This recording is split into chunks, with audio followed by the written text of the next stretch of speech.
मेरा सवाल ये था सर कि जैसे हार्ट तो ब्लड सप्लाई करता है बॉडी में, फिर आर्टरी को ब्लड सप्लाई कौन करता है? आर्टरी को ब्लड सप्लाई कौन करता है? Yes. अच्छा, सवाल अच्छा और बेसिक है।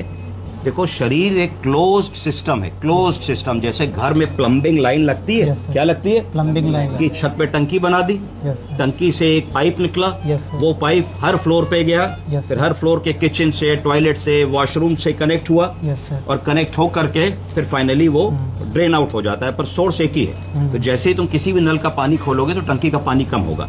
उसी तरीके से हमारे शरीर में सर्कुलेटरी सिस्टम होता है। क्या होता है? Circulatory system. सर्कुलेटरी सिस्टम मतलब हार्ट। हार्ट हमारा कॉन्ट्रैक्ट और रिलैक्स करता है, कॉन्ट्रैक्ट और रिलैक्स करता है। तो शरीर का टुल्लू पंप है जो ऊपर वाले ने, कुदरत ने हम लोगों को दिया है।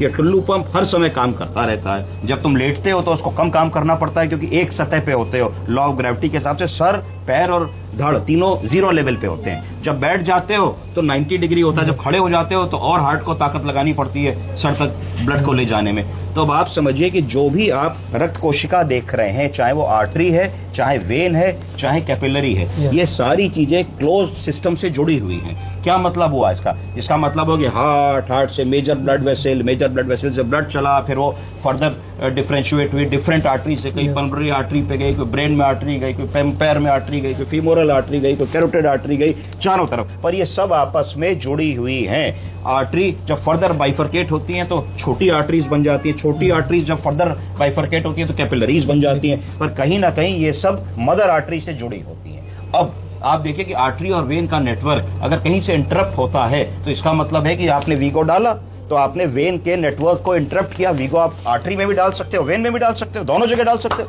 कई बार अगर वेन नहीं मिलती है और पेशेंट बड़ा लो होता है तो आर्टरी में भी लोग वीगो डाल देते हैं, क्योंकि दवा जानी चाहिए। आर्टरी में अगर वीगो डाल करके तुम दवा दोगे तो भी वो तुरंत हार्ट पे पहुंचेगी और हार्ट उसको पंप करके बॉडी भर में बांट देगा। तो तुमने वेन का नेटवर्क पूछा, तो वेन में जब तुमने वीगो लगा के इसमें 2 ग्राम एंटीबायोटिक सिफ्ट्रिएक्सोन लगाया, तो क्यों लगाया? कि इस हाथ को दवा मिले कि पूरे शरीर को मिले?